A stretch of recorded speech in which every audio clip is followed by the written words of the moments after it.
Uma boa noite a todos. Nós vamos iniciar mais uma aula da disciplina Teoria e Metodologia da História 2. Eu sou o professor Juliano Moraes e nós vamos poder hoje fazer uma reflexão sobre um texto básico da área de Teoria e Metodologia da História, que discute filosofias da história, que é o texto do Guy Bourdet e do Hervé Martin, dois pesquisadores da área de história, mas que não necessariamente são historiadores. O texto base é esse, né? Só que nós vamos trazer outras várias referências para a reflexão. Eu acho que essa reflexão deve caminhar vocês no sentido de pensar um pouco a filosofia da história, sobretudo de Immanuel Kant e de Hegel. Bom, antes de iniciar propriamente a reflexão sobre Kant e Hegel, que é proposta por Guy Bourdet e Hervé Martin, eu só quero relembrar a vocês o seguinte: nós estamos iniciando, nós estamos na primeira, né, depois da nossa apresentação, nós estamos na primeira aula de Teoria e Metodologia da História 2. E vocês devem ter passado, ou têm que ter passado, por uma reflexão que é a seguinte: vocês devem ou têm que ter passado pela reflexão sobre a historiografia greco-romana, em que nós temos a discussão sobre o modo de história e modo de construção da história de Heródoto, de Tucídides, depois uma historiografia de Políbio, depois uma historiografia de Tito Livio e Tácito, para passar para um segundo momento de uma historiografia medieval beneditina, em que determinados métodos críticos começam a ser aplicados e que são desencadeados e que se desencadeiam para os historiadores do Renascimento. E esses historiadores do Renascimento são fundamentais, sobretudo Jean Mabillon.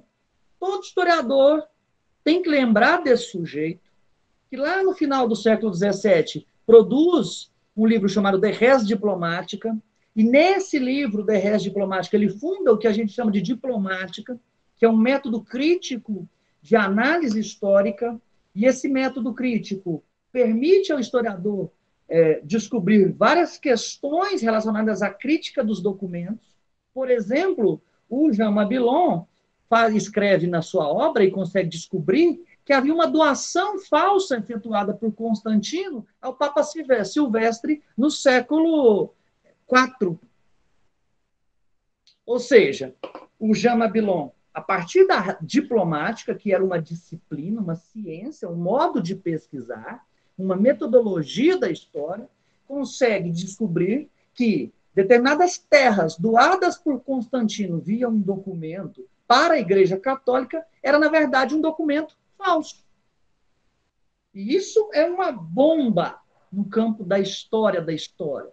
Mabillon é fundamental. Marc Bloch, no livrinho chamado Apologia da História ou Ofício do Historiador, vai dizer que, olha, um dos fundadores da crítica histórica é Jean Mabillon. É um dos pais da crítica histórica. E é fundamental, portanto, os historiadores, e esse historiador, sobretudo, medieval. Medieval não, do Renascimento. A partir dessa reflexão, vocês têm que ter passado por filosofias da história, tais como a de Jean-Baptiste Vico, ou Berkeley, ou David Hume, ou seja, passando pela discussão do empirismo, para depois a gente entrar agora numa história, num limiar da história científica, que é basicamente a reflexão sobre as filosofias da história. Eu tinha inúmeros filósofos aqui para entrar para refletir com vocês. Eu poderia escolher o romantismo alemão para refletir sobre a filosofia da história com vocês e as origens do historicismo. Eu poderia pegar Herder, eu poderia pegar Schiller, eu poderia pegar Fichte, Schelling, só que eu escolhi pegar Kant e Hegel, porque eu acho que os dois deixam muito bem clara a proposição da filosofia da história. E é a partir dos dois que nós fazemos a leitura do livro As Escolas Históricas e do texto propriamente dito, intitulado As Filosofias da História, que é publicado por Guy Bourdet e Hervé Martin. O Guy Bourdet, permite liberar o Bruno aqui, o Guy Bourdet já faleceu, viveu de 1942 a 1982, viveu muito pouco, morreu aos 40 anos. e era um doutor em letras e estudioso de América Latina. E o Hervé Martin era basicamente, um estudioso de história medieval. Já está bem velhinho, nasceu em 1948, mas está vivo ainda. Esses dois autores publicam essa obra, As Escolas Históricas, em 1982, pela editora Europa América. E até os dias de hoje, ou seja, 82, um ano mais velho do que eu, estou com 37. 38 anos atrás, essa obra era lançada, e até hoje essa obra é um manual clássico para os historiadores. Um manual fundamental de discussão para os historiadores. É por isso que eu escolhi a reflexão feita por Bourdieu e Martin para fazer a discussão com vocês da filosofia da história de Kant e Hegel. Quem lê o texto por inteiro vai ver que lá tem Comte, que lá tem Spengler, que lá tem Tomby. Todavia, nós vamos discutir Kant e Hegel. O restante se transforma numa leitura complementar. Mas antes de entrar nessa reflexão sobre filosofia da história, a gente tem que entender, e eu sugiro a vocês que anotem isso, talvez não precise anotar, que está ficando gravado, mas eu sugiro a vocês que guardem muito bem isso, que é a ideia de que qual a diferença da filosofia da história com a teoria da história. Bom, vamos lá. A filosofia da história tem obviamente, tem uma carga de especulação filosófica. Ao contrário da teoria da história, que tem menos especulação filosófica. A teoria da história tem uma preocupação fundamental com o sentido da história. O sentido é fundamental. A teoria da história tem uma preocupação primordial com as realidades históricas perdidas ou pretéritas. E como é que a teoria da história se preocupa com essa realidade pretérita, passado, dessa realidade do passado, a partir das fontes? Há uma produção nas filosofias da história de filósofos, basicamente. Eles estão preocupados em entender o sentido da história e uma preocupação com esse sentido, especulando na produção do conhecimento histórico. Há uma produção feita por historiadores ou cientistas sociais, como queiram, que se pautam em documentação histórica com uma carga mínima de especulação. Na filosofia da história, as obras de filosofia da história são realizações pessoais dos filósofos. É um projeto geralmente pessoal. Do ponto de vista da teoria da história, é uma realização, é um espaço de discussão coletiva de setores da historiografia. Ah, professor, você inventou isso? Você tirou isso de onde? Essa diferença entre teoria e metodologia da história? Tirei daqui, ó. Volume 1 do livro do José da Assunção Barros, intitulado Princípios e Conceitos Fundamentais, do livro chamado Teoria da História. Está lá na página 126, em que ele literalmente desenha para a gente. Eu vou colocar aqui assim, para vocês verem de maneira Professor, muito precisa. desculpa interromper. O Bruno está pedindo para o senhor colocar ele, aceitar ele na sala, ele está tentando entrar. Só um minuto. Obrigado. Percebam, fazendo uma síntese dessa reflexão, nós temos, do lado da filosofia da história, nós temos uma maior carga de especulação filosófica. Nós temos uma preocupação primordial com o sentido da história. Nós temos uma produção de filósofos. E nós temos realizações pessoais desses filósofos. E do ponto de vista da teoria da história, nós temos uma menor carga de especulação. Nós temos uma preocupação primordial com a realidade histórica pretérita com base nas fontes. Nós temos uma produção de historiadores e cientistas sociais. E nós temos um espaço de discussão coletivo de setores da história. Estão vendo as distâncias e a diferença? Tem que perceber essa diferença entre teoria da história e filosofia da história. Ah, mas o teórico da história filosofa demais. Tem uma carga de especulação. Mas, geralmente, a teoria da história trabalha com base na história da historiografia, que é outra coisa. Vamos separar. História de historiografia. História no sentido de ação dos homens do tempo.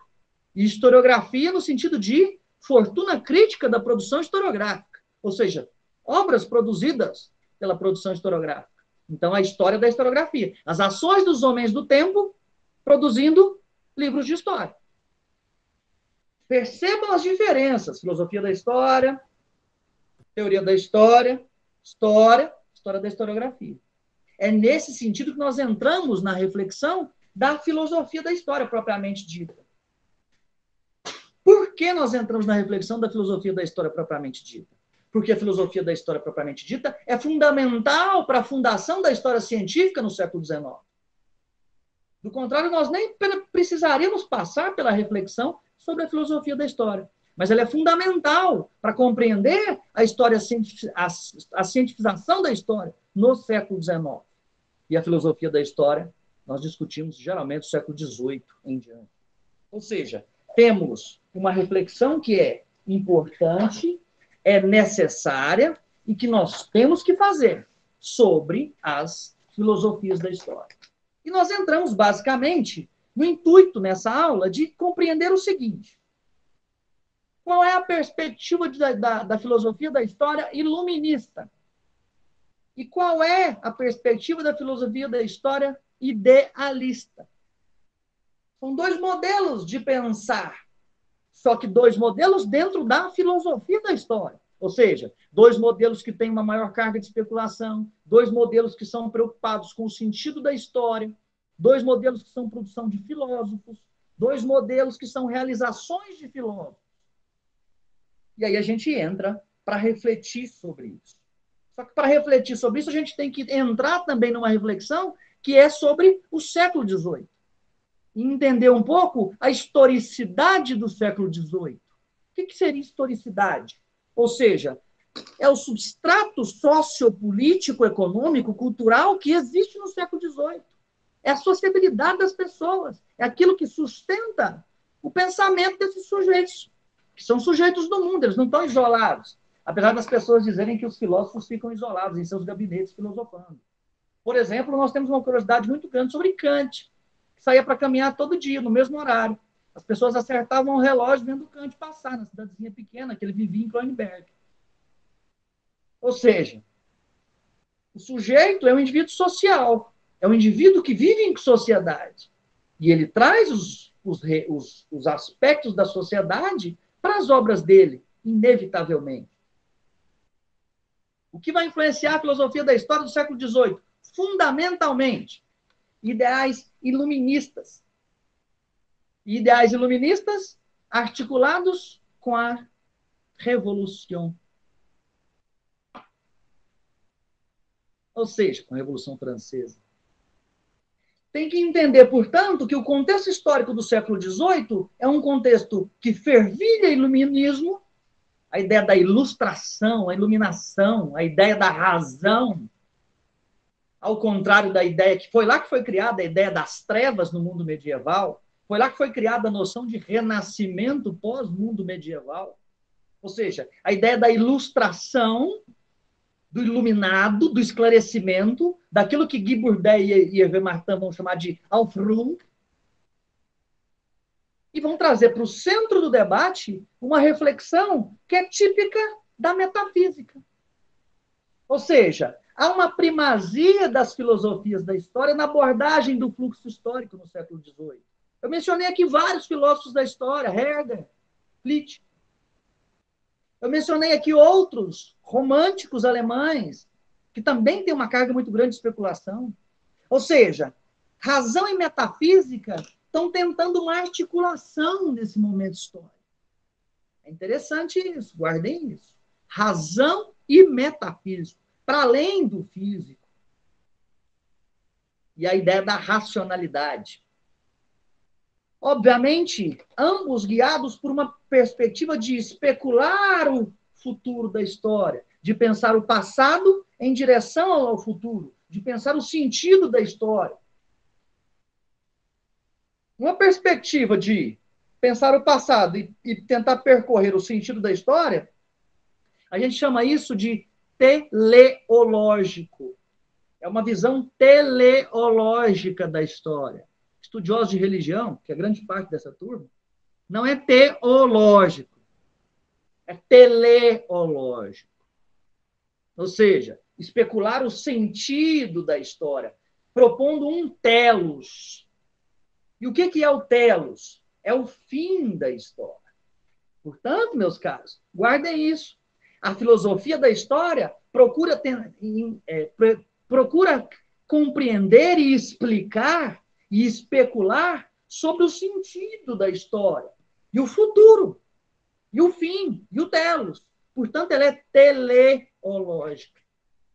E é nesse sentido que o fim da história, ou seja, para esses filósofos, sobretudo Kant e Hegel, para eles, o fim da história está se concretizando no seu momento histórico.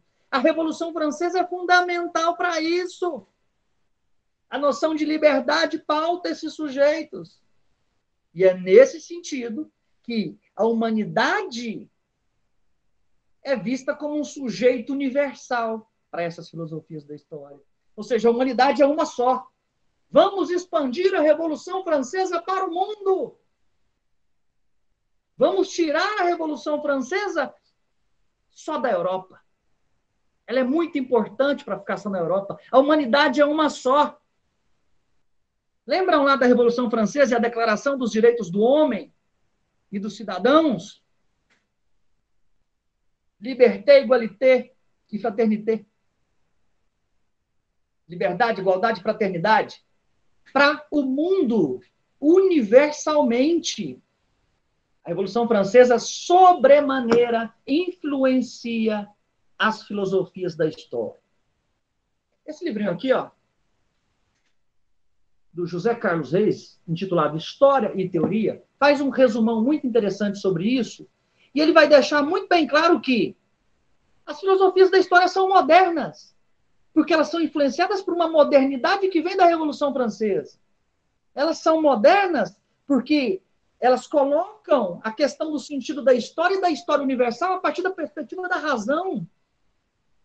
E tem alguma coisa mais moderna do que pensar racionalmente? Tem alguma coisa mais moderna do que fazer autocrítica racional? Portanto, meus caros, quando eu falo de filosofia da história e falo de modernidade, automaticamente eu tiro do meu espectro de reflexão, tiro da ideia de reflexão qualquer que seja a noção do que as pessoas chamam de pós-moderno na história. Deus me livre com pós-moderno. Inventaram esse tal de pós-moderno, nós não superamos sequer uma modernidade mais crítica, inventaram que nós estamos no estágio pós-moderno. De onde tiraram isso? Tiraram isso de alguns autores. E esses autores trazem críticas que são críticas tipicamente modernas. Portanto, eu, como pesquisador, não aceito a reflexão sobre o pós-moderno, porque nós não passamos do estágio da história de uma reflexão, de uma autocrítica à própria modernidade. O pós-moderno, dizem alguns, tenta dizer que tenta criticar a própria modernidade. Isso já é uma coisa da modernidade. Isso já é uma característica fundamental da modernidade. Eu gosto muito de um pesquisador chamado Dickens. Eu me esqueci o primeiro nome dele. E ele vai chamar isso de modernidade reflexiva. E o Dickens traz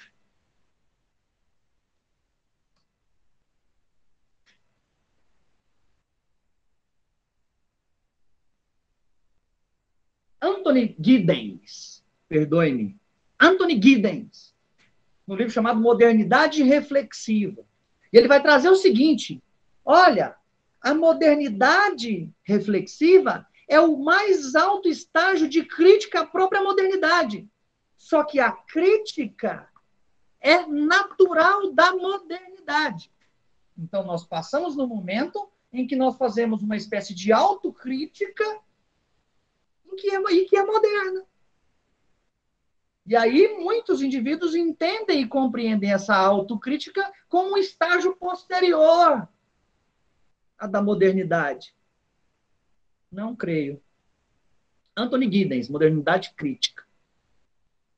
É fundamental para essa reflexão. É fundamental para perceber que a humanidade é tida como sujeito universal e que a Revolução Francesa traz isso para o primeiro plano. E para atingir, né, esses filósofos estão passando por esse momento histórico, sobretudo Kant e Hegel. Para atingir os objetivos, ou seja, para atingir os objetivos da lógica, da razão, da moral, da liberdade, qual que é o lugar privilegiado para atingir isso? A história. Nós temos uma peça de teatro, isso é uma metáfora que eu estou criando. Nós temos uma peça de teatro em que a história está ali, é o palco para a caminhada dos personagens, que são os indivíduos, os sujeitos, em prol, em sentido à liberdade. E a liberdade social alcançada a partir da moral e da razão. Essa reflexão filosófica é fundamental para entendermos, portanto, que o discurso das filosofias da história é um discurso emancipador. Ele visa a emancipação da humanidade. E é justamente nesse sentido que, de um modo geral, esse tipo de discurso emancipador tem duas vertentes muito importantes, que são exemplificadas por Kant e Hegel.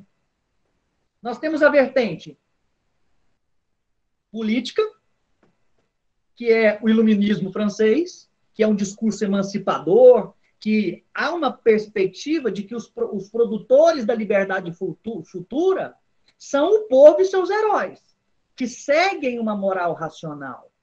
Ou seja, você segue uma racionalidade, uma ideia de moral, e o povo e os seus heróis vão conquistar essa liberdade. É muito influenciado pela Revolução Francesa. Vamos pensar na Revolução Francesa. Obviamente, que se é pautado e influenciado pela Revolução Francesa, é contrário à Igreja e o Estado, os resquícios do Estado Nacional absolutista. Ao mesmo tempo, meus caros, nós temos uma segunda via, que é a via filosófica, mais filosófica, desse discurso emancipador, que é o idealismo alemão, que é influenciado nada mais, nada menos, ou nada mais, ou por ninguém menos, que Georg Wilhelm Friedrich Hegel. Ou seja, nós temos uma corrente de um discurso emancipador, em que o sujeito da liberdade é o espírito que se encarna no sistema filosófico, no sistema sociopolítico, econômico e cultural. O que ele vai chamar de espírito? É o espírito dos tempos, é aquilo que ele chama de Zeitgeist. Ou seja, recapitulando, nós temos duas orientações da filosofia da história. Uma de cunho político, e uma de cunho mais filosófico. Essa de cunho político é muito claramente influenciada ou exemplificada por Immanuel Kant. E a de cunho mais filosófico, idealista, é o idealismo alemão, ideal, o mundo ideal. É proposta por Georg Hegel. Portanto, meus caros, essas duas visões filosóficas, na virada do século XVIII para o século XIX, vão ditar as normas daquilo que a história, ou que a ciência histórica depois vai refutar ou aceitar. E é por isso, portanto, que na Teoria e Metodologia da História 2, nós começamos a reflexão com isso, com as filosofias da história. E aí eu escolho, obviamente são escolhas minhas, eu escolho Kant e Hegel para debater. Kant, a gente debate esse livrinho.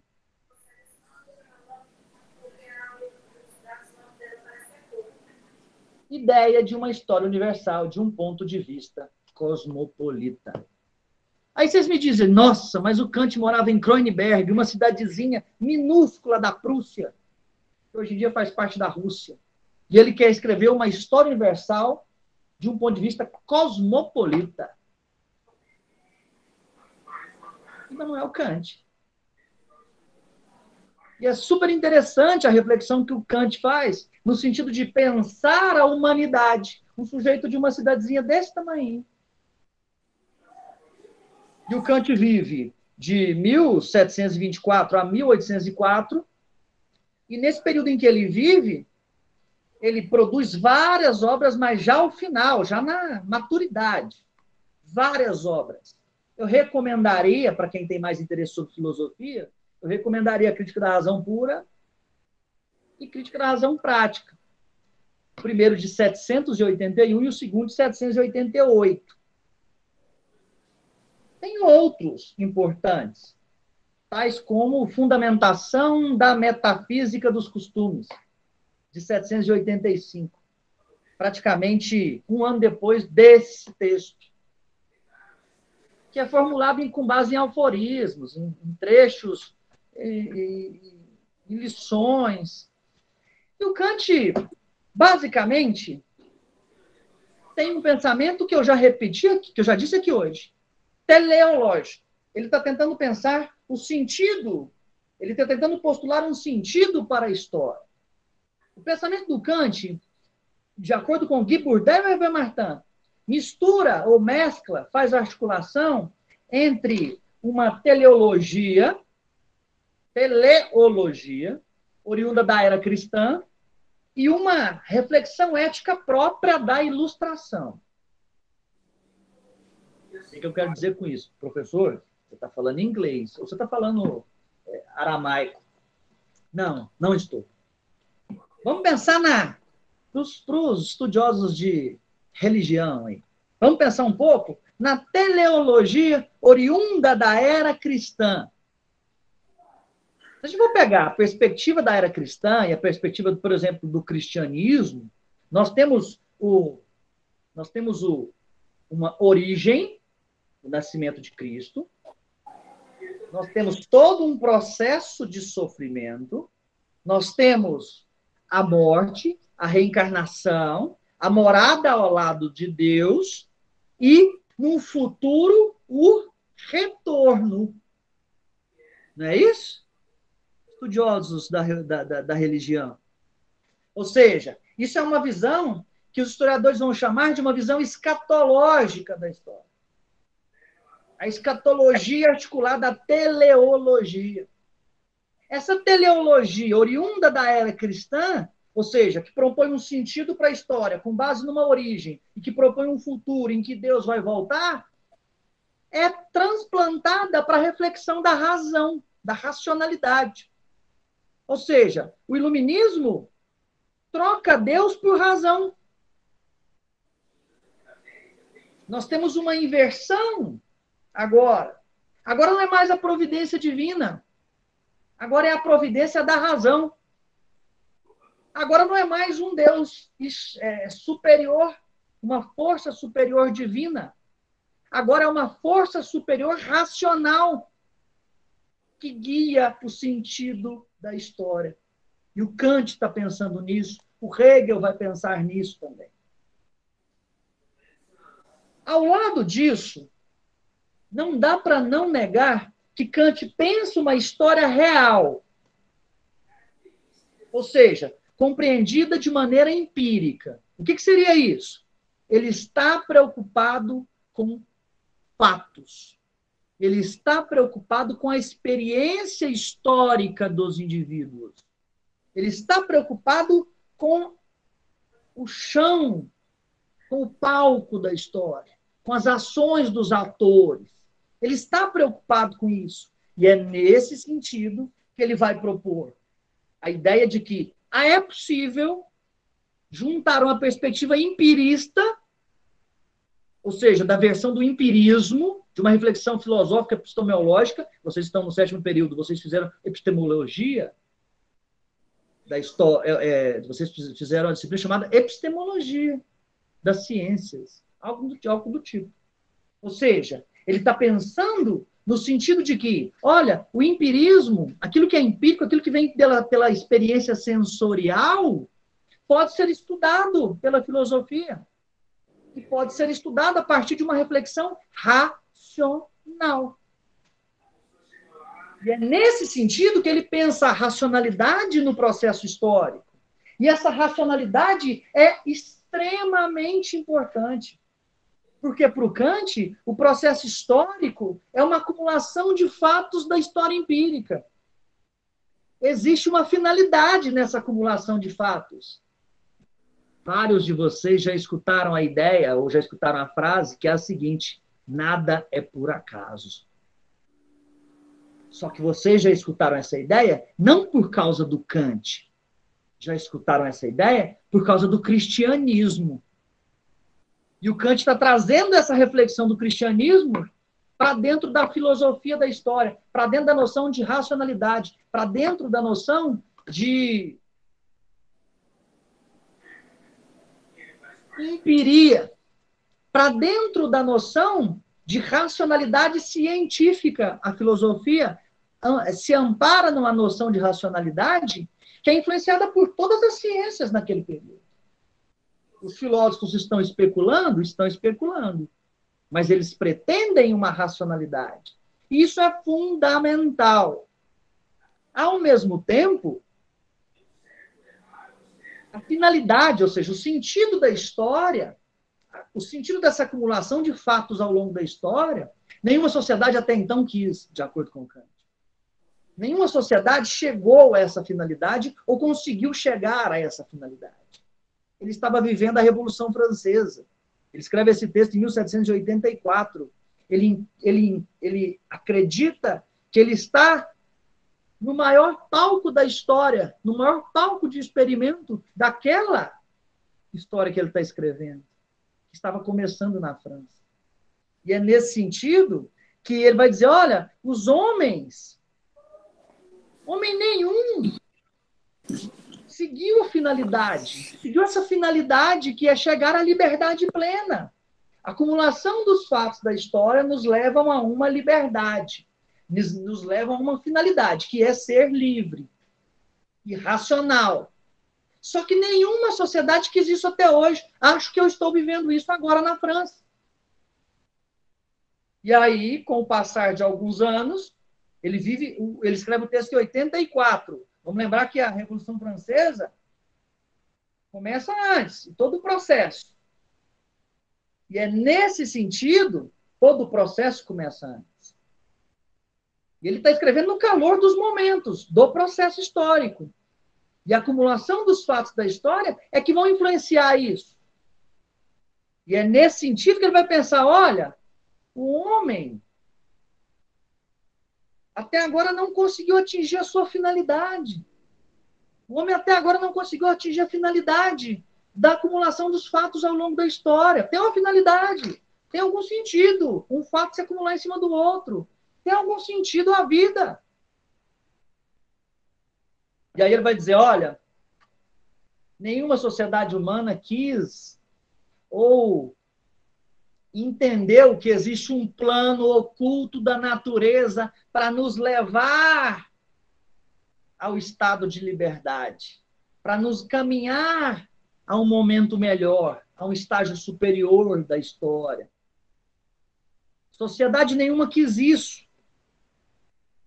A natureza, de acordo com Kant, ele chama de natureza, realiza os seus desígnios, as suas vontades, de acordo com Kant, através dos homens. Ou seja, a natureza tem lá uma força superior, vamos lá, é Deus fazendo as coisas com base nos homens. Ele está trocando Deus por razão e natureza. Ele está dizendo, olha, a natureza realiza os seus desígnios através dos homens. Os homens pensam que estão perseguindo os seus próprios objetivos. Mas, na verdade, eles estão perseguindo objetivos que eles acham que são deles, mas são objetivos da natureza. Ou seja, o homem é manipulado a agir achando que está buscando os seus interesses próprios, mas ele está buscando interesses que são da natureza, para chegar a um estado de liberdade. O Kant vai chamar isso de plano oculto da natureza. Vocês já ouviram falar, já ouviram aquela frase, Deus sabe o que faz, ou Deus tem algo reservado para mim, e etc. Isso era típico do Ocidente cristão, do mundo medieval. Isso chega em vários momentos até o Renascimento. E o que o Kant faz? Transforma isso em noção de racionalidade. Ele não usa o termo Deus, ele não usa o termo, ele não usa teologia, ele usa a noção de natureza, ele usa a noção de racionalidade. E o Kant trabalha nessa tecla. Ou seja, os homens acreditam que estão perseguindo seus próprios objetivos, os seus fins particulares, mas, na verdade, eles estão agindo em conformidade com os desejos da natureza, para colocar em prática planos ocultos que ela tem para o mundo, para os homens, para a história. Immanuel Kant, meus caros. O plano oculto da natureza, de acordo com Kant, visa uma constituição social, moral, interior e exterior perfeita. Ou seja, a humanidade não é legal, definitivamente. E o Kant já sacava isso lá no século XVIII. E ele queria dizer para a gente, olha, essa constituição perfeita será o telos, ou seja, será o fim da história. Nós atingiremos esse objetivo nesse fim da história, que é uma unificação política total da espécie humana. Cosmopolita. Unificação total da espécie humana. É por isso que ele está propondo uma história universal de um ponto de vista cosmopolita. Ele está dizendo, olha, há um plano oculto da natureza que vai levar os homens a um estado de liberdade, e essa liberdade corresponde à unificação total da política da espécie humana. Só que sociedade nenhuma até hoje quis isso. Os homens fazem os seus desígnios particulares, mas, na verdade, estão fazendo desígnios da natureza. Uma hora essa unificação vai chegar. Teleologia, meus caros. Isso é teleológico. Para atingir os objetivos, a natureza, ela não dependeria, de acordo com Kant, de apenas um homem. Não tem como depender de um sujeito para ela atingir os seus objetivos. Para a humanidade evoluir, não depende de um homem. E aí, para o Kant, é por isso que a natureza concebe aos homens razão para eles seguirem os seus projetos pessoais. Ou seja, os homens têm inteligência e racionalidade para perseguir os seus desejos pessoais, porque, na verdade, a natureza tem um plano mais amplo. E ela instrumentaliza os homens para perseguir esse plano mais amplo. É nesse sentido, meus caros, que a morte para a humanidade e para o Kant é um acidente. É apenas um acidente da espécie. Ele não choca o desenvolvimento da raça humana. Ele não choca o desenvolvimento da história universal para atingir o cosmopolitismo. É por isso que os homens são apenas mais uma espécie para o Kant.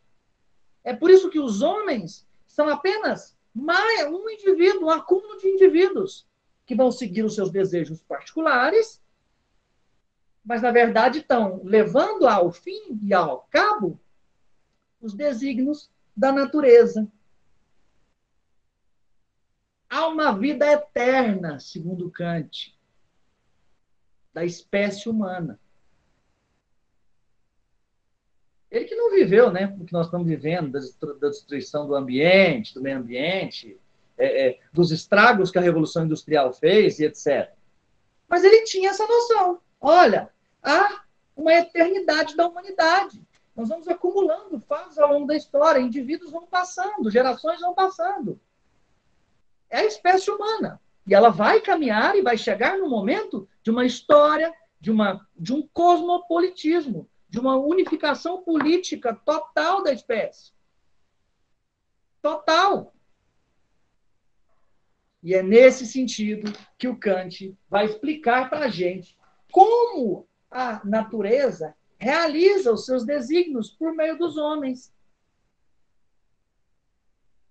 Como a natureza, seria uma pergunta natural de vocês fazerem, como a natureza realiza o seu plano oculto através dos homens? É simples. O Guy Bourdais Vermatin complica, que é o texto base da nossa aula. Nós temos uma coisa que é inevitável, que é a morte individual do homem, do corpo físico, para aqueles que acreditam em algo a mais. Eu tento acreditar, porque se eu não acreditar, eu piro. Ou seja, há uma consciência individual de cada um, individual, né? Individual de cada um é pleonasmo. Há uma consciência individual da sua própria finitude dos homens. E o que os homens buscam? Olha, antes de eu morrer, eu tenho alguns projetos. Eu tenho que atingir os meus objetivos de vida. Eu tenho um projeto de vida. Quem não tem meta, não tem projeto de vida, vegeta, não tem racionalidade. Essa é a perspectiva kantiana. Eu concordo muito com ela. Ou seja, é nesse sentido que, tendo consciência do seu próprio fim, os homens vão agir atrás dos seus planos individuais. E ao agirem atrás dos seus planos individuais, os homens estão automaticamente seguindo os desígnios e o plano oculto da natureza. A natureza obriga o indivíduo a fazer um esforço particular. Meus caros, se eu não estudar, se eu não trabalhar, se eu não fizer determinadas ações individuais, eu não tenho como chegar aos meus objetivos. Se eu não chegar aos meus objetivos, eu não contribuo com o plano oculto da natureza. Mas a maioria das pessoas procura seguir e atingir os seus objetivos. Portanto, aquele indivíduo que não segue os seus planos é apenas um acidente. Ah, essa história é muito limpinha, muito perfeita que o Kant constrói. Não, tem um problema. E o problema é o seguinte: a natureza deu ao homem um impulso para a humanidade. O homem tem um impulso natural para ser humano, para sociabilidade, mas não para humanidade. Ah, isso complicou. É filosofia da história, é complexo mesmo. Ao unir o homem, ou seja, ao dar ao homem a capacidade de pensar, a dar ao homem a capacidade de ter razão, ela aponta que o homem deve ser governado por seu instinto natural, da natureza, o instinto de natureza que ele tem. Mas extrai dele os preceitos morais. O que é isso, Guilherme? Eu não entendi nada. Nessas condições, eu não entendo. Bom, a natureza, meus caros, deu aos homens duas coisas. O instinto natural de agir como o homem das cavernas e o instinto de pensar. O homem é influenciado a todo momento por esses dois instintos. Nós temos um impulso para ser humanos, mas nós não somos totalmente humanos no sentido de razão. Se não é o bom senso, como é que eu vou viver em sociedade? Sem bom senso, ninguém vive em sociedade. Nós estamos chegando num momento do Brasil que o bom senso está sendo colocado totalmente de lado. Ou seja, nós vivemos, o homem é instintivamente impulsionado a se isolar. Se a gente pegar um homem em estado de natureza, você tem que isolar ele, você tem que fechar ele. Michel Foucault discutiu isso. Homens em estado de natureza são colocados aonde, meus caros? Na prisão, nas clínicas. Homens em estado de natureza são presos. Homens em estado de natureza são chamados pejorativamente de bárbaros, incivilizados, monstros. O que você está fazendo quando você adjetiva as pessoas desse jeito? Você está tirando deles a capacidade de ser humano. Você está tirando deles a humanidade. É fundamental isso. É fundamental isso para Immanuel Kant. Ou seja, o homem tem o seu estado de natureza, mas, ao mesmo tempo, ele tem a capacidade de ter razão para controlar esse estado de natureza.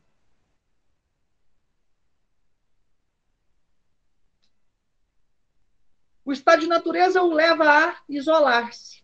E o estado de humano e a racionalidade o leva a viver em sociabilidade. Esse conflito é o conflito pelo qual o Kant vai dizer que a natureza leva os homens a constituírem o plano oculto da natureza. É o antagonismo social, professor?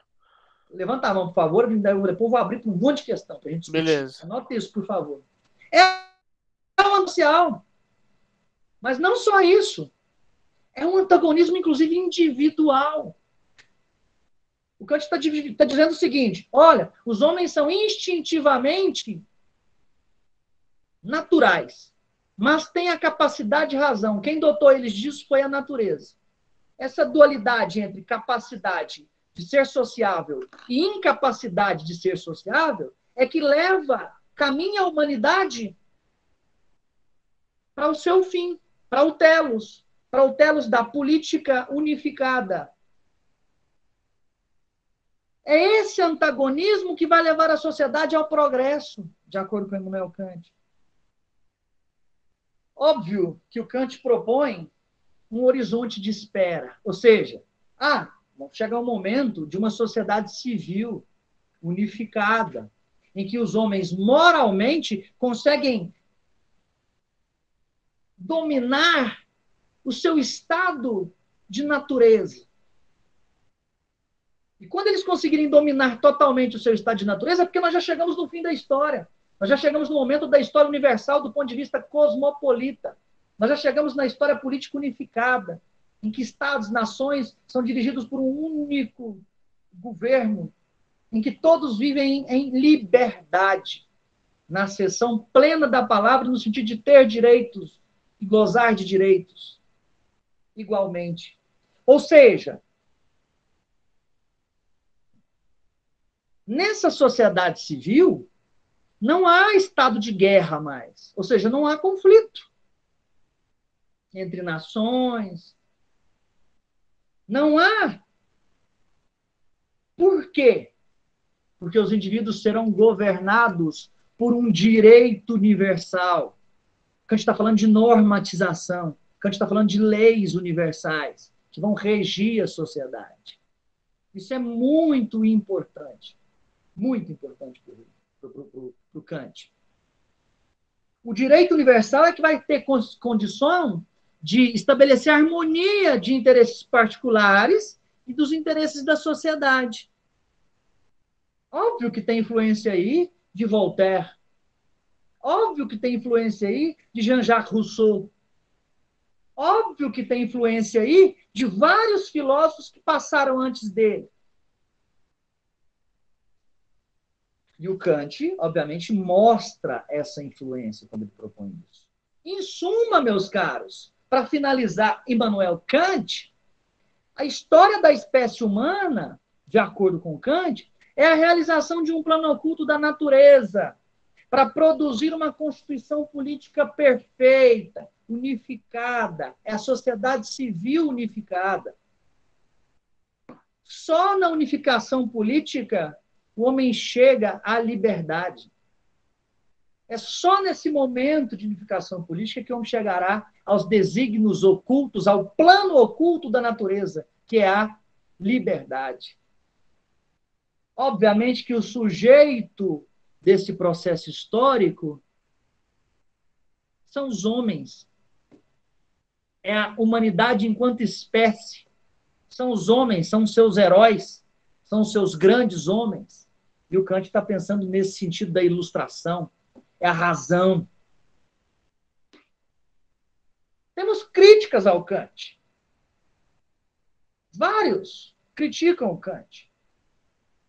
O próprio Guy Bourdieu e Vermartin, no texto deles, fazem duas críticas. Primeira delas, para se chegar ao progresso, de acordo com ele, os homens vão ter que ser mediados.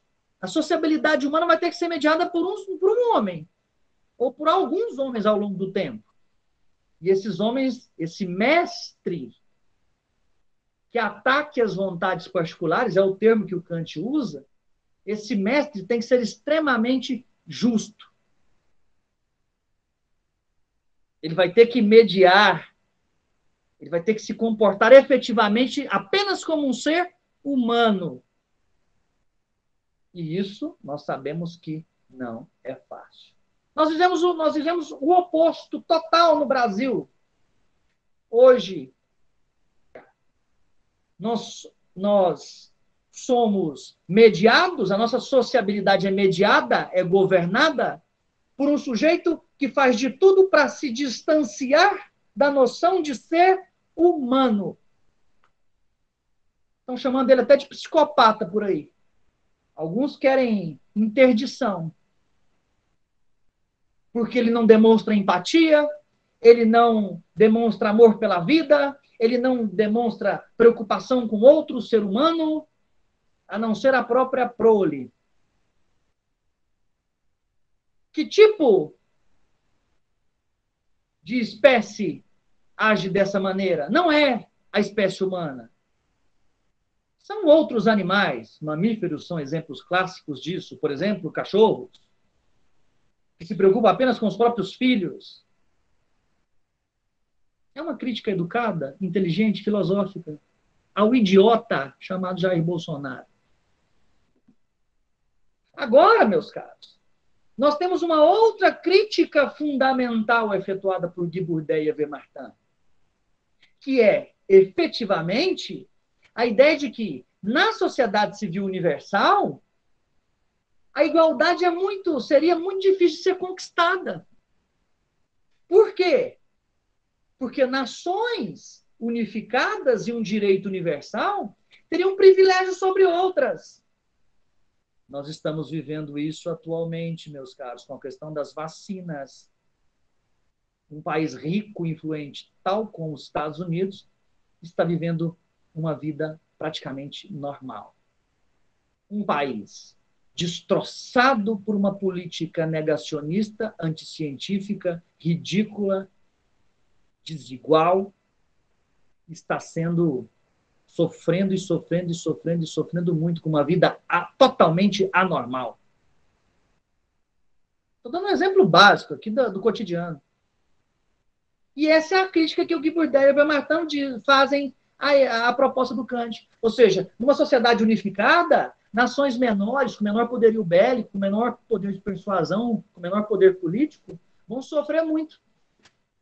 E vão sofrer muito justamente pelo seu tamanho, pela sua capacidade política, pela sua capacidade bélica e etc.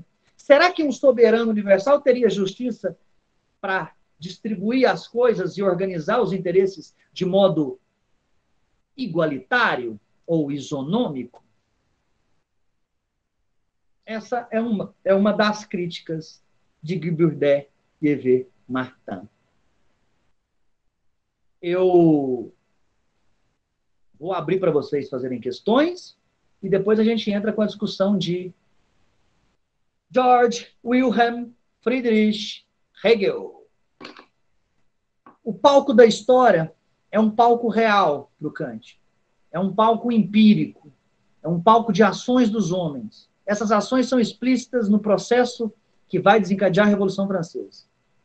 Primeiro aspecto. Segundo aspecto, o Kant produz uma filosofia da história especulativa. Ou seja, está especulando Só que ele está especulando com base nas ações dos homens no tempo. Ele está especulando a história. E ele está propondo um fim para essa história. Portanto, é teleológica. Perfeito? Quando o Kant vai dizer que nós vamos chegar no estado universal, em que um direito universal vai regir a sociedade, nada mais é do que uma reformulação daquilo que o Jean-Jacques Rousseau vai chamar de contrato social. Só que eu não indiquei o Rousseau de bibliografia complementar, não. Eu comecei a aula dizendo que vocês deveriam ter passado por ele na teoria da história, teoria e metodologia da história 1. Talvez você esteja confundindo com Bjørn Husen. O Foucault discutiu isso depois, né? Os homens em estado natural, ou seja, que não seguem um contrato social, vão para onde? Ou estão atrás das grades, ou estão no hospício, ou estão usando tornozeleira. Precisar o texto do Kant. É de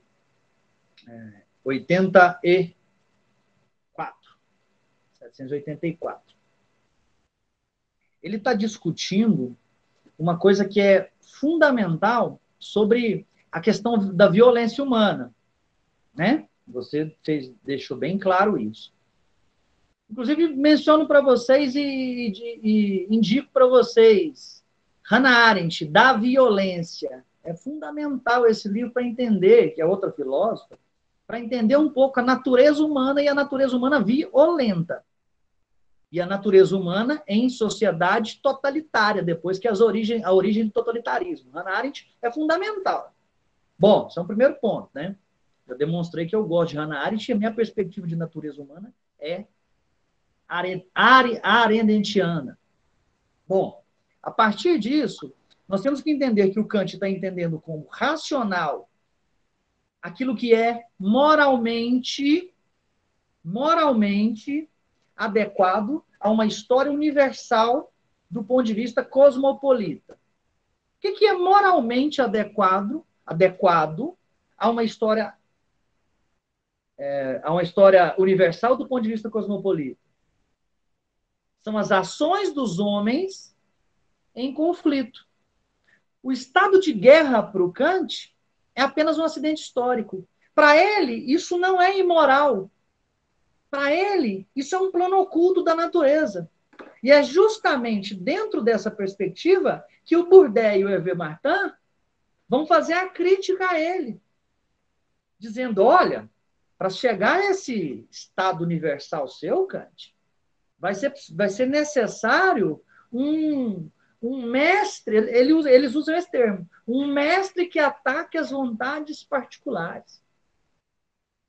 E esse mestre que ataca as vontades particulares é fundamental para o entendimento do modo pelo qual a sociedade civil unificada vai se organizar. Só que o Kant não toca nisso.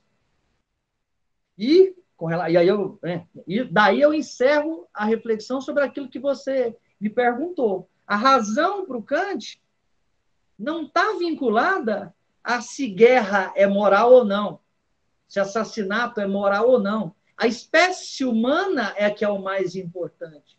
A moralidade da espécie humana é que está em jogo, não a moral individual. É até importante determinados indivíduos viverem essa contradição do estado de natureza e outros não.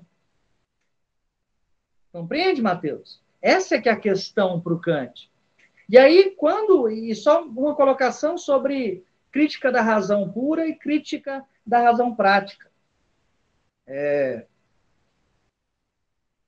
O Kant, não vou entrar nessa reflexão, que é muito pesada e não é para graduação, efetivamente. E não é para graduação de história. Mas já faz um tempo que eu li Kant. Um tempo. Mas o que ele propõe na crítica da razão pura, ele diz na crítica da razão prática. Então, para quem tem interesse na filosofia, dê uma olhadinha lá nas duas perspectivas e vamos entender o que o Kant está apontando na crítica da razão pura e aquilo que ele está apontando na crítica da razão clara. e ver se não há uma contradição filosófica fundamental na crítica da razão pura e na crítica da razão prática. Ou seja, aquilo que é puro, aquilo que está em seu estado de natureza, não tem correspondência na prática. E é o ser humano que tem um papel fundamental em fazer essa ligação, essa articulação. E aí entra a reflexão do Kant. Você toca em dois textos importantes, que são escritos em momentos distintos, mas que de algum modo se relacionam com esse textinho que é básico e é importante para a filosofia da história, para nós historiadores. Para nós historiadores, a ideia de uma história universal de ponto de vista cosmopolita é mais importante do que o crítico da razão pura e o crítico da razão prática. Mas é obviamente que esses dois livros, para a compreensão do Kant, de um modo geral, são fundamentais. E a sua questão foi muito pertinente. E repito, pelo que eu entendi da sua questão, você está questionando o que é a razão para o Kant. A razão para o Kant, se a razão para o Kant é imoral, era mais ou menos isso a sua pergunta. Se fosse para resumir sua pergunta, você teria dito assim, professor, a razão do Kant é imoral? Não, não é imoral. Porque ele está pensando na espécie. E a espécie, se a gente for olhar o estado de natureza das espécies, o predadorismo é natural. E há essa necessidade de pensar o Kant nesse sentido. E vamos lembrar, o Kant está escrevendo antes da Revolução. O Kant está escrevendo num momento de efervescência, da população passando fome, das ideias iluministas se espalhando, não ainda no calor do momento. E leia também a Hannah Arendt no livro Da Revolução. Tem uma aula minha, Matheus, no canal que eu disponibilizo as aulas aqui no YouTube, de contemporânea. Eu caí de paraquedas aí numa disciplina de contemporânea para essa turma que você está fazendo aula com eles aí. E aí eu fui lá, falei, vou ler a Revolução Francesa de um jeito diferente que o pessoal costuma ler aí. Só costuma ler a Revolução Francesa só de um jeito muito ortodoxo. Eu vou ler a Revolução Francesa do ponto de vista da Hannah Arendt, vou ler a Revolução Francesa do ponto de vista do Robert Darnton. E aí, a Hannah Arendt, no livro da Revolução, discute o conceito de revolução e discute a Revolução Francesa. E demonstra para a gente o modo pelo qual ocorre a Revolução Francesa e os motivos pelos quais algo pode ser considerado revolução. Tem nesse canal do YouTube, no meu canal do YouTube, dá uma procurada lá, é 1 hora e pouquinho de aula, numa discussão que eu faço sobre esse livro da Hannah Arendt. Acho que é interessante, além de ler o livro, obviamente. Além de ler o livro, acho que seria interessante dar uma olhadinha, se você gosta do assunto, do tema, não só sobre a Revolução Francesa, mas do ponto de vista teórico e metodológico, o conceito de revolução é fundamental compreendê-lo. E Hannah Arendt, além dela, obviamente o Reinhard Koselleck, são dois fundamentais pensadores para entender o conceito de revolução. E eu diria que o Koselleck se pauta na Hannah Arendt para desenvolver algo. Então, dá uma olhadinha, eu te recomendo. O Kant, efetivamente, está...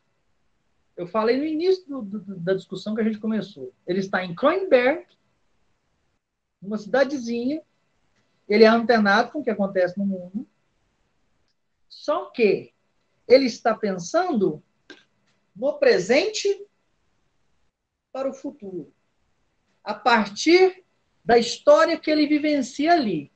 Ele não está fazendo uma recapitulação de toda a história. E ele não está trazendo para a reflexão... Esse negócio de eu dizer que ele recupera uma escatologia cristã é uma avaliação que eu estou fazendo a partir da reflexão que eu tenho, de leitura que eu tenho do Kant. Porque é evidente, né, no texto, na entrelinha, ele não cita em momento algum.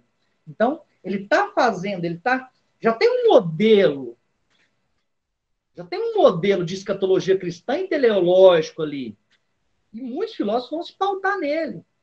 Se a gente for pegar, por exemplo, antes do Kant, o Jean-Baptiste Vico e a ideia da providência divina. Se a gente for pegar o próprio Rousseau. Então, o Kant tem um modelo e ele está tentando especular e propor uma avaliação desse modelo. E para ele, a sociedade ainda não atingiu esse telos. É importante destacar isso. Mas ele não está pensando no mundo medieval. A ilustração... O mundo medieval para esse pessoal é a treva. O mundo medieval para esse pessoal é o pior estágio da humanidade. Os iluministas, eles vão se auto-intitular iluministas, vão outorgar para si o título de iluminados, de esclarecidos. Esse momento da história é barbárie, é treva na perspectiva iluminista. E é nesse sentido que ele vai. Olha, a morte é um mero acidente para a espécie humana. A guerra é natural pela contradição dos seres humanos, ou do próprio ser humano. Portanto, não tem nada de providência divina, ou a morte, há um receio e um cuidado em torno da questão da morte. A morte inclusive, em vários momentos, necessária. O Hegel vai discutir isso. Então, não tem essa escatologia, essa preocupação com a morte. Nós vamos reiniciar a reflexão sobre o texto do Guy Bourdet e do Hervé Martin, e a reflexão hoje é sobre o texto que eles discutem sobre Hegel. Quando eles vão discutir a parte sobre Hegel, o livro fundamental com o qual eles dialogam é A Razão na História. O Hegel, mais popularmente chamado de Georg Wilhelm Friedrich Hegel, nasceu em 1770 e faleceu em 1831. Hegel morreu com 61 anos de idade. Muito jovem para os nossos padrões atuais. Para os dele, não. Para o século XVIII, não. Nasceu em Stuttgart, que hoje faz parte da Alemanha, e escreveu A Razão na História em 1822. Portanto, Hegel é um sujeito que está na Alemanha, vivenciou e pôde vivenciar e já saber os desdobramentos da Revolução Francesa, ao contrário do Immanuel Kant. Uma outra questão importante sobre o Hegel é que ele faz parte dessa segunda variante, o termo variante está em moda, dessa segunda variante da filosofia da história, que tem preocupação de emancipação. A primeira é uma preocupação política, que é aquela moldada a partir de Immanuel Kant. A segunda é uma preocupação mais filosófica, idealista, que o Hegel é o pai da criança. Vai formar uma escola hegeliana de pensamento, e não é por isso, não é à toa que Karl Marx depois vai pegar o Hegel para Cristo e vai começar a debater tudo aquilo que o Hegel já tinha escrito. Porque você não debate com alguém pequeno se você quer aparecer e quer trazer as suas questões para o debate. Você bate em alguém grande. O Hegel é muito grande. E é nesse sentido que eu começo a reflexão sobre o Hegel, trazendo o fato de que o horizonte de reflexão dele pertence exclusivamente nessa obra, Razão na História, pertence exclusivamente à filosofia da história. Porque trata de um processo de autorrealização do espírito na direção da liberdade. Autorrealização do espírito em direção à liberdade. Ele não mencionou autorrealização dos homens. É autorrealização do espírito, do Zeitgeist, no sentido da liberdade. É uma perspectiva teleológica? É uma perspectiva teleológica.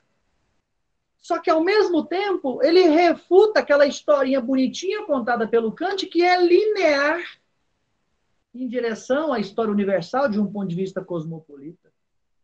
A história, para o Hegel, se pauta efetivamente sempre na contradição e vai levar a humanidade ao progresso. Mas o Kant trazia lá a contradição entre o homem e o próprio homem, o estado da natureza do homem. a contradição que o Hegel traz é muito mais complexa. E é uma contradição de fato. A contradição reside naquilo que o Hegel vai chamar de síntese, antítese e tese. Eu fiz uma arqueologia, porque o óbvio é tese, antítese e síntese. Eu fui e voltei. Ah, Guilherme, eu não entendi nada. Se você tem uma tese, você tem a antitese, o contrário, e você tem a junção de ambos, o resultado. Se você tem o resultado, você automaticamente teve algo que negou alguma coisa e aquela coisa que foi negada. Nossa, que filosofia complexa. Não é complexa, não. O Hegel vai dizer que os estágios da história se pautam em tese, antítese e síntese, em que determinados momentos históricos são colocados teses para debate, ocorre a negação dessas teses e se chega a um resultado como mudança histórica, mudança de fase na história. Ora, então é simples. Então nós já terminamos a filosofia da história do Hegel? Não. Esse é um primeiro ponto da ideia de contradição dele. A história caminha, o espírito universal, o Zeitgeist, caminha e faz a humanidade caminhar a partir da afirmação de algo, da negação desse algo e do resultado desse algo. E, ao mesmo tempo, nós temos o sujeito e as suas aspirações individuais. Nós temos a sociedade e as suas aspirações coletivas. E nós temos o Estado mediador dos conflitos. Nossa, que complexidade. Tese, antítese, síntese, uma coisa mais complexa do que a outra. Nós vamos chegar lá para a reflexão. Alguns autores dizem que o Hegel dá margem para o acaso. Que o acaso é importante na obra do Hegel. E alguns autores dizem que o acaso, a contingência, não é importante na obra do Hegel. Eu tendo a concordar com aqueles, assim como Guy Bourdieu e Hervé Martin, de que o Hegel não dá margem para a contingência, não dá margem para o acaso. O acaso não entra na história construída pelo Hegel. O acaso não é importante na história construída pelo Hegel. E é nesse sentido que eu tendo a lê-lo, e é nesse sentido que o Guy Bourdieu e o Hervé Martin o leem. Recomendo, viu? Todo historiador que pretende seguir carreira, mesmo que seja no ensino fundamental e médio, tem que ter esse livro. Mesmo que seja em PDF. O PDF vocês já têm, que eu já passei para vocês. Se eu não passei, eu vou passar. Depois me cobrem no grupo. Bom, portanto, o Hegel, na minha concepção, e na concepção de vários autores, e na concepção do Guy Bourdieu e do Hervé Martin, não dá margem para contingência. O que é contingência, professor? O acaso. Algo que acontece ocasionalmente. Ele não dá margem para isso, na perspectiva da filosofia da história dele, do sentido que a história está tomando, do rumo que a história está tomando. De acordo com Hegel, nós devemos entender a história, buscar na história um objetivo universal, um objetivo final do mundo.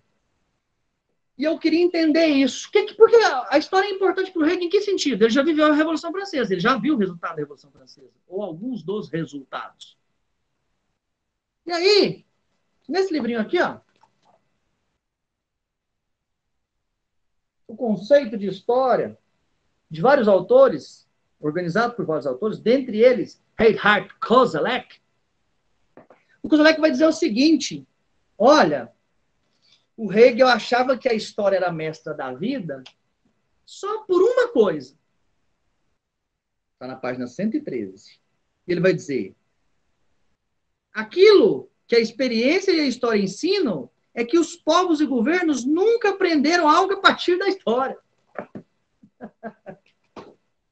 A única capacidade de ensinamento que a história tem, ou seja, a história não é magistra vitae para o Hegel, é de que a história não ensina nada para os povos. Os povos não seguiram nada que a história ensinou até hoje. Está vendo aí que ele está afirmando e negando ao mesmo tempo? Está vendo aí que tem uma tese e uma antítese? Ou uma antítese? Ou seja, ele está dizendo, olha, o que os historiadores aí estão tentando fazer, ele está escrevendo em 1822. Foi publicado, deve estar escrevendo em 1820, por aí. O que os historiadores estão tentando aí cientificar a história, dizer que a história é mestra da vida, dizer que a história ensina, eu quero dizer o seguinte, a única coisa que os povos até hoje aprenderam com a história é que a história não ensinou nada para eles. Ou seja, é o que o Hegel está dizendo. Ele está olhando para a história dizendo o seguinte, o que os povos, a única coisa que a gente tem que aprender com a história é que os povos até hoje nunca aprenderam nada com ela. E é a partir disso que ele vai dizer o objetivo final da história tem que ser desvendado. Qual é o objetivo final? Qual é o sentido da história? Mas como é que eu vou entender esse sentido da história? Eu vou ter que entender que o racional é real. Nossa, que chatice, que coisa complexa. O racional é real. Isso quer dizer, meus caros, que o Hegel vai partir que ele leu Kant. Não só ele leu Kant a ideia de uma história universal do ponto de vista cosmopolítico. Ele leu Crítica da Razão Pura, Mateus. Ele leu Crítica da Razão Prática. Porque ele vai dizer que o racional é real. E o que significa o racional ser real? Significa que nós, seres humanos, a partir de conceitos criados racionalmente, é que construímos o real para compreendermos e vivermos. O Kant fez isso na Crítica da Razão Pura. E depois estende na Crítica da Razão Prática. Obviamente negando a Crítica da Razão Pura. Ou seja, ele está dizendo, os humanos têm uma história real porque ela é racional. Porque eles operacionalizam conceitos e a partir dessa operacionalização de conceitos é que eles constroem a sua realidade. Nossa, então ficou simples, deu uma simplificada, deu. É nesse sentido que o Hegel vai dizer, olha, o real é o racional. O racional é real e o real é racional, porque ele é construído racionalmente. Nós construímos. E é esse real racional que a história com que a história é produzida, que o Hegel vai especular o seu fluxo. É o fluxo da história que interessa para o Hegel. Ou seja, o desenvolvimento dessa história ao longo do tempo e o seu telos, o seu fim. Assim como Kant.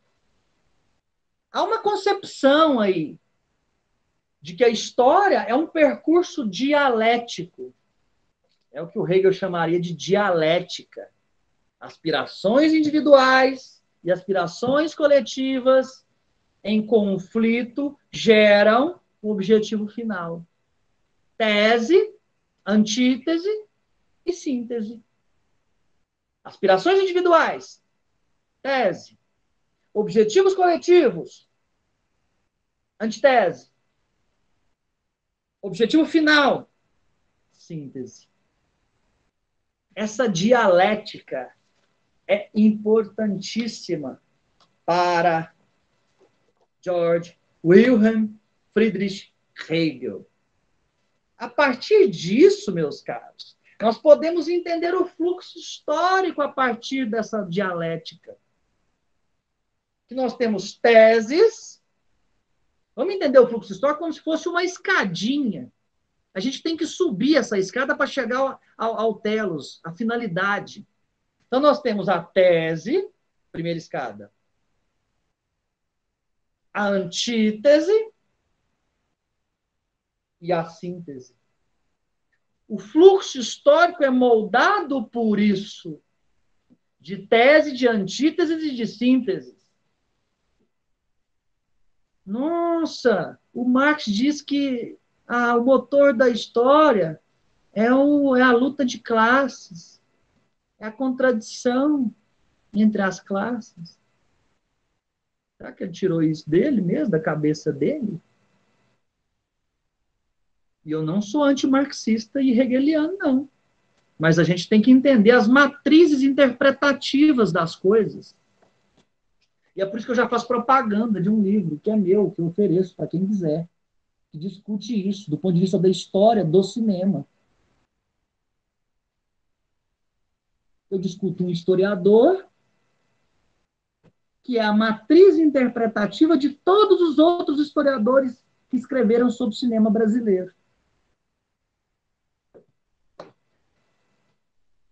Ou seja, a obra do Hegel e essa reflexão dialética do Hegel vai dar origem à reflexão que o Marx vai fazer depois.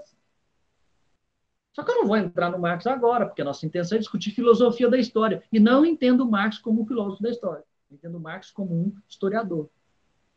Sobretudo a partir de alguns textos fundamentais. 18 de maio de Luiz Bonaparte, a Guerra Civil na França, Manifesto do Partido Comunista,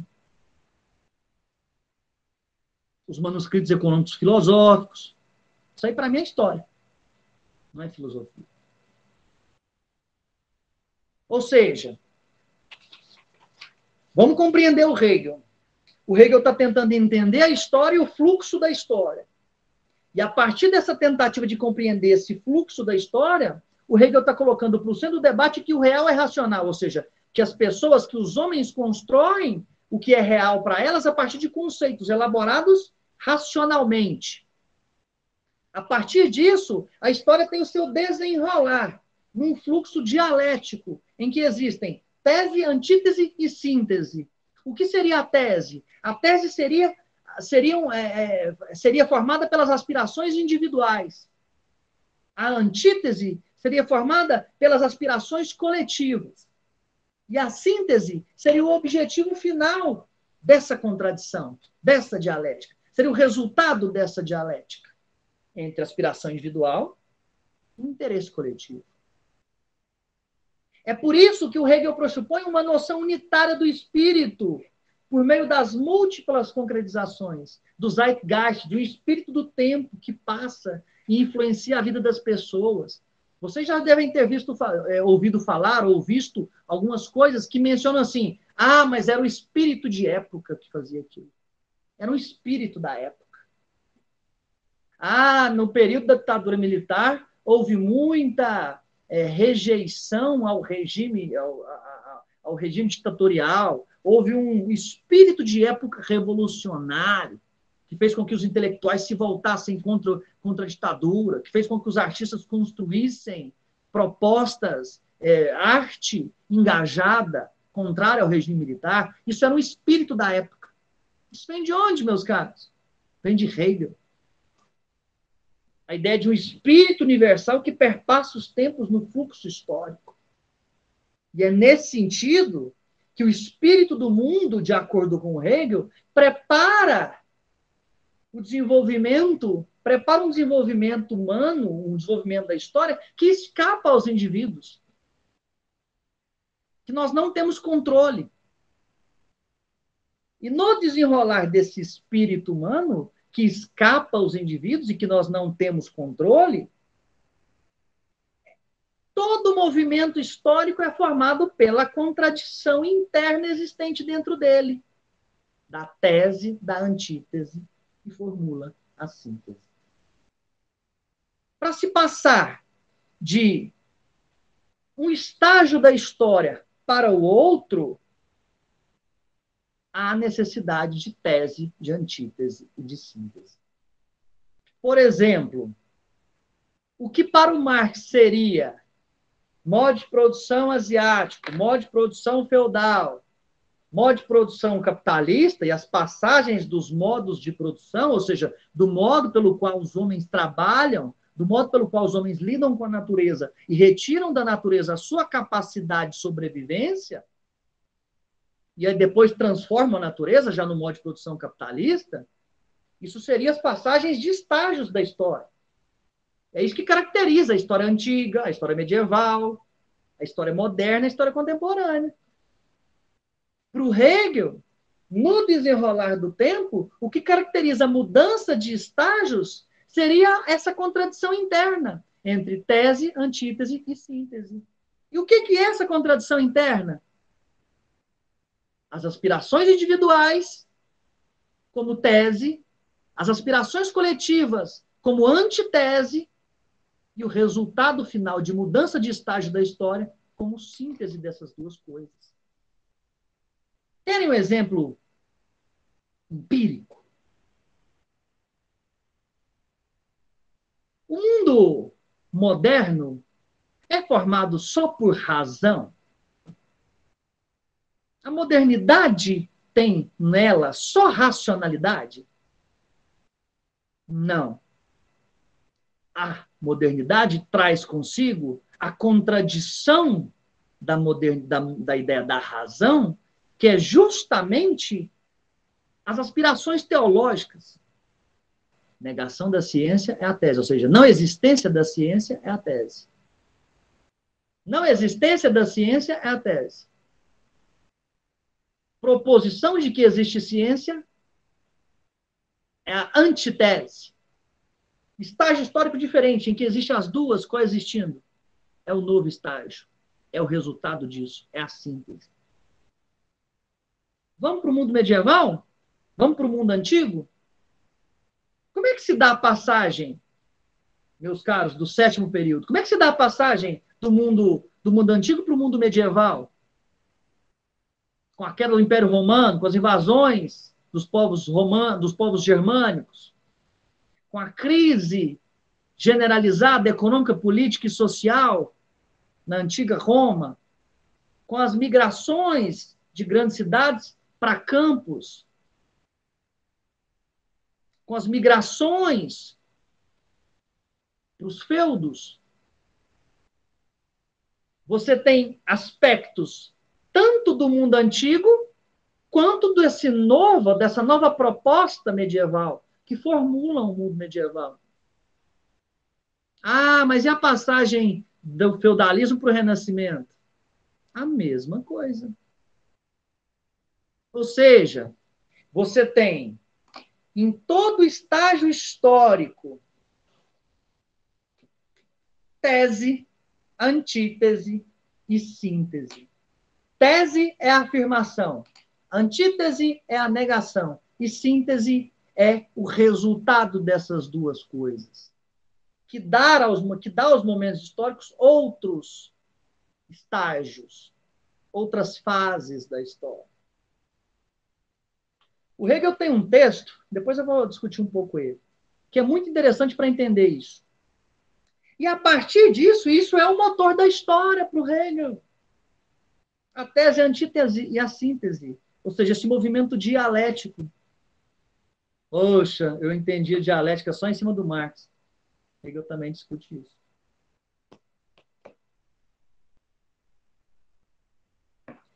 E é interessante isso, porque há uma racionalidade, há uma razão, há um espírito do tempo que influencia isso. Ou seja, você tem o fluxo histórico,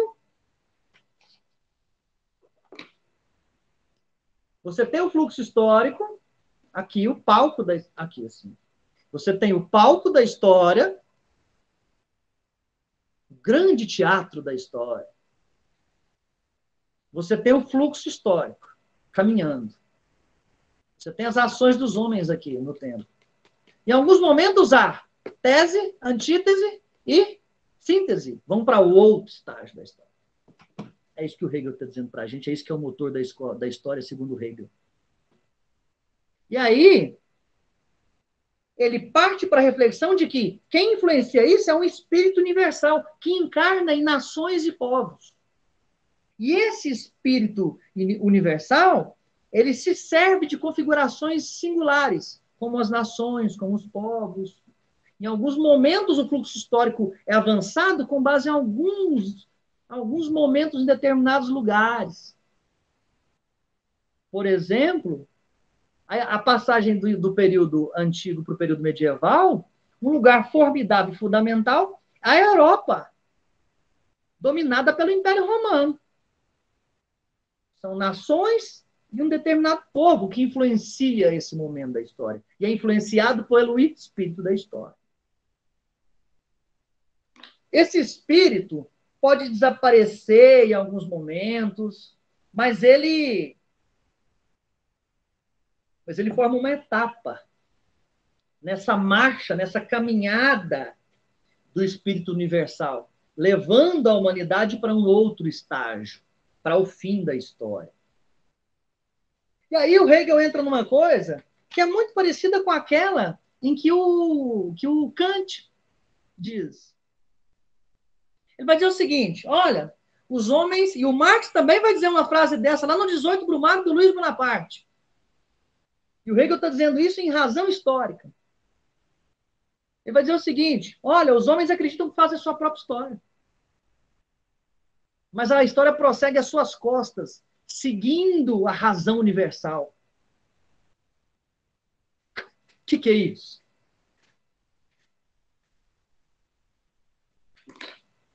De acordo com Hegel, há uma astúcia da razão, há uma astúcia do espírito universal.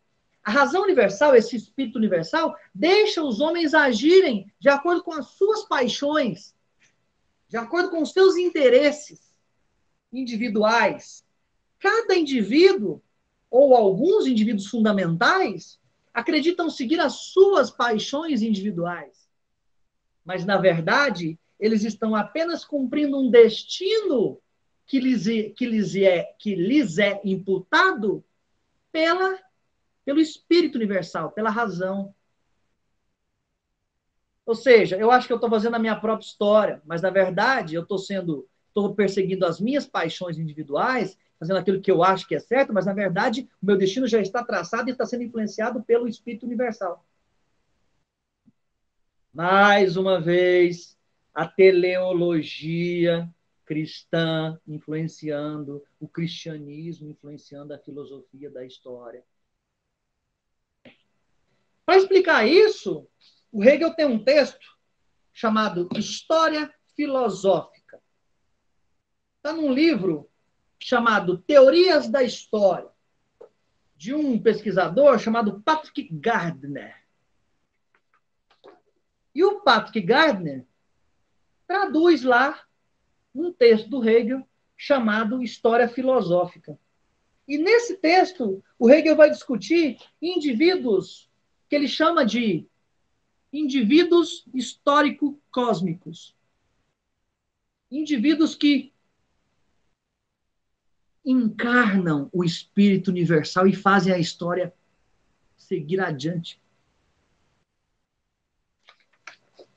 Auxiliam na caminhada do espírito universal.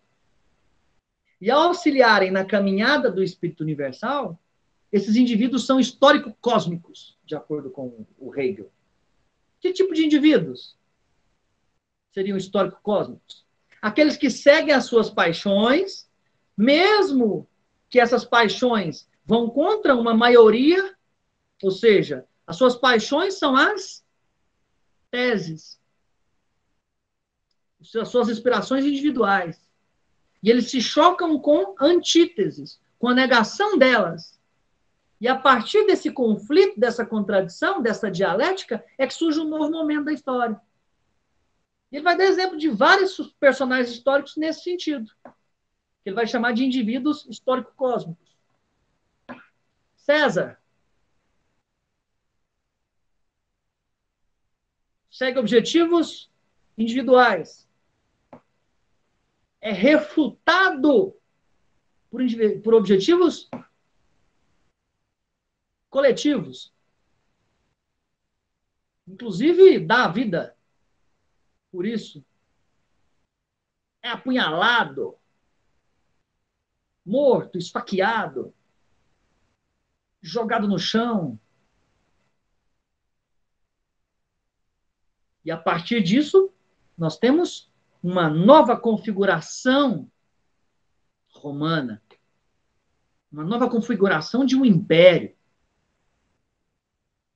Napoleão Bonaparte segue os seus desígnios individuais, com a sua imensa capacidade de comando militar, mas se depara com adversidades coletivas, adversidades geográficas, adversidades de coletividade, e formula, e propõe, e consegue, e contribui com o espírito do tempo para a mudança de um estágio da história. Alexandre da Macedônia, ou mais popularmente conhecido como Alexandre o Grande, segue os seus objetivos e os seus interesses individuais, se choca com interesses coletivos, e a partir disso, surge um novo estágio, um novo momento importante, um momento importante da história. Seriam esses os indivíduos histórico-cósmicos para Hegel. Está no livro chamado As Teorias da História, num texto intitulado História Filosófica, escrito pelo próprio Hegel. Portanto, meus caros, o espírito universal utiliza das paixões dos indivíduos que acreditam que estão seguindo os seus próprios interesses, mas, na verdade, seguem interesses do próprio espírito do tempo. E esse espírito do tempo é que faz com que a história mude de patamares, ou mude de estágios, ou mude de fases, ou mude de momentos fundamentais. Isso é fundamental para entender Hegel, tese, antítese e síntese. Em suma, para fechar Hegel, o sujeito da história não são os indivíduos histórico-cósmicos. Eles apenas são instrumentos de um espírito universal. Nossa, mas essa história é antiga. Essa história de que o indivíduo é um instrumento de algo superior é antigo demais. Nossa! Jesus Cristo já dizia que era apenas um instrumento de Deus. Ao longo do tempo, diversos pensadores se colocaram como instrumento de algo mais amplo. Grandes líderes políticos são apenas instrumentos dos desígnios da história. Lenin era apenas um instrumento da revolução, já na necessidade da época, de um espírito da época. Trotsky, Stalin. E por aí vai. Esse tipo de discurso é historicamente localizável em vários lugares, em vários. E o Hegel está filosofando sobre isso. O conjunto dos indivíduos é que formula o motor da história para o Hegel, a partir da contradição entre a tese e a antítese com a síntese. Hegel pensa o fim da história, lá no momento em que ele está escrevendo, no qual a razão estava colocando em prática os seus desígnios. Nós estamos vivendo ali, para o Hegel, os resultados da racionalidade plena. Na virada, lá na década de 20 do século XIX.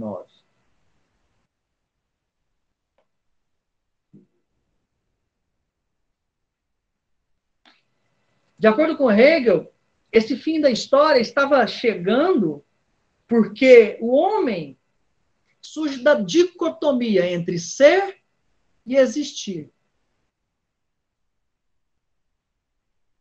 Eu sou ou eu existo?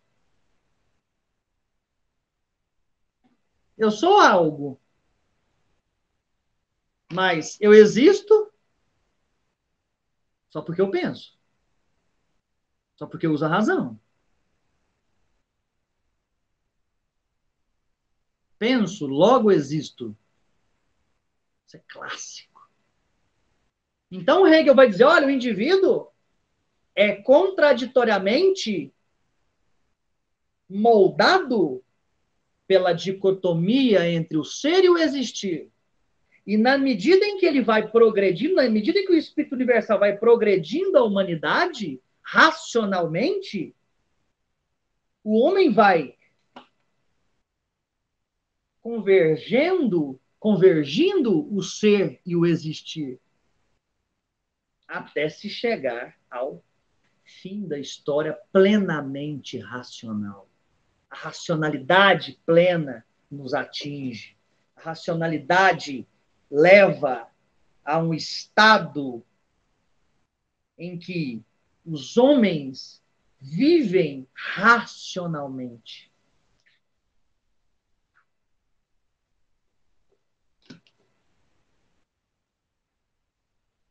Em uma história universal racional. Em uma história moralmente racionalizada. Em uma história em que os indivíduos conseguem fazer a junção entre o ser e o existir. Portanto, meus caros, Hegel, em suma, trabalha com a noção da dialética como motor da história e da astúcia da razão em instrumentalizar indivíduos para conseguir o seu desígnio, que é a racionalidade plena, que é a racionalidade universal. E é nesse sentido que eu encerro a reflexão sobre Georg Wilhelm Friedrich Hegel. O Hegel é um homem do seu tempo, assim como os outros. E o Hegel, você tem uma... aproveitando e já emendando com a questão que a Catarina faz. Né? Por que que o Hegel me parece tão religioso? Né? Por que dá para confundir? Parece que o Hegel tem mais de religião do que o Kant, me parece. Nenhum dos dois tem religião. Eles estão só num modelo que é clássico na religiosidade. Só que o Hegel vai dizer, né? O Hegel tem uma passagem clássica em uma das suas obras, que ele vai dizer, olha, o ser humano, apenas o ser humano é capaz de ser religioso porque tem a capacidade de pensar. Ou seja, a razão dota o ser humano até da capacidade de construir algo para ele acreditar. Isso é ser racionalista no último grau. Não tem nada de religião aí. Filosofia é isso. Ou seja, eu tô dotando o sujeito de uma racionalidade tão plena que ele é capaz de construir algo em que ele acredita. Só mentalmente. É o mesmo modo que eu dou conceito a matérias. Matéria que eu digo é aquilo, a material, átomos, a junção de átomos, que desemboca naquilo que, nas matérias que a gente vê. Eu estou dialogando com o Kant. Está respondido? Porque ele parece tão religioso? É porque ele tá se pautando em um modelo já pré-determinado, ou já um modelo que já é canonizado de teleologia. E soa para você, a sua recepção soa nesse sentido, porque você já é canonizada por uma visão de teleologia que vai lá naquilo que eu entrei no início, lá que eu mencionei lá no início, né? Da historinha, da historinha contada pelo cristianismo. Nasce, sofre, morre, ressuscita, um dia volta no futuro. O marxismo também tem teleologia. O fim do marxismo é a retomada da origem em modernos termos. Nós ainda vamos ter, nós não vamos ter oportunidade de discutir Marx e a influência do Marx no século XX, mas não é, eu acho que no momento não é esse da disciplina. O Hegel escreve na década de 20 do século XIX. A Revolução Industrial está em plena ebulição. Movimentos contestatórios de trabalhadores e movimentos com viés anarquistas, movimentos com viés anti-Estado, estão em ebulição. Movimentos que pensam o Estado como demiurgo estão sendo contestados.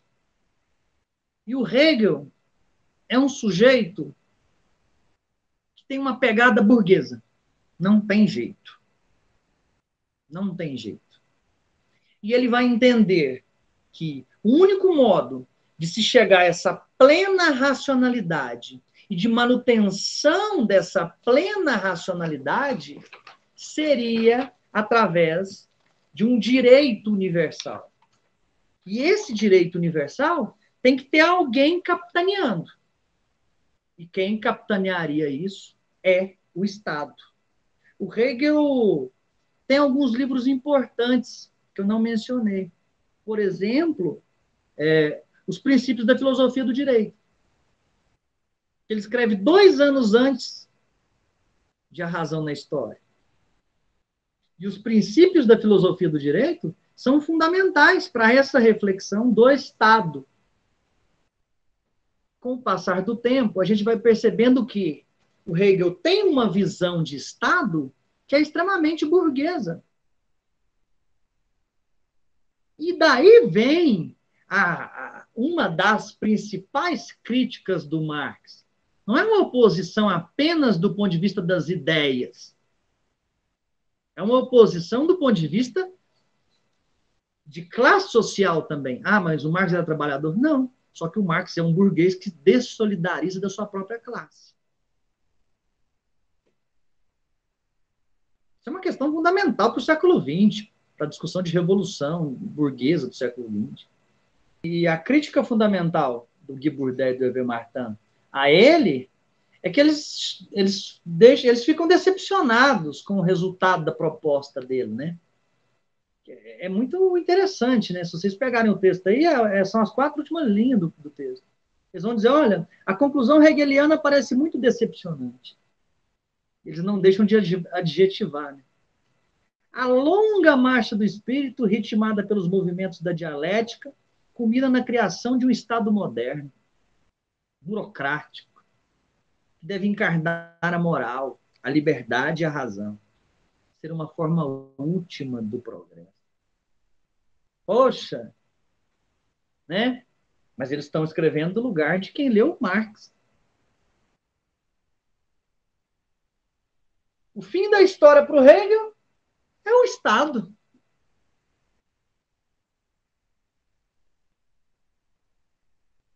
Aí os caras olham, leem Hegel, depois sabem da perspectiva do Marx, vão ficar decepcionados. Bom, meus caros, eu quero agradecer a presença de todos vocês que aguardaram e participaram até agora da disciplina e da aula, e dizer que na semana que vem nós temos aula novamente, né, já que nós tivemos 2 janelas. Enfim, eu agradeço imensamente a participação de todos, aqueles que fizeram anotações, aqueles que interferiram na aula. Agradeço demais. Desejo a todos vocês um excelente final de semana, uma excelente semana. E na sexta-feira que vem, apesar de ser um pós-feriado, nós temos aula normal. Afinal de contas, nós estamos de modo virtual. Portanto, muito obrigado a vocês. Uma boa noite.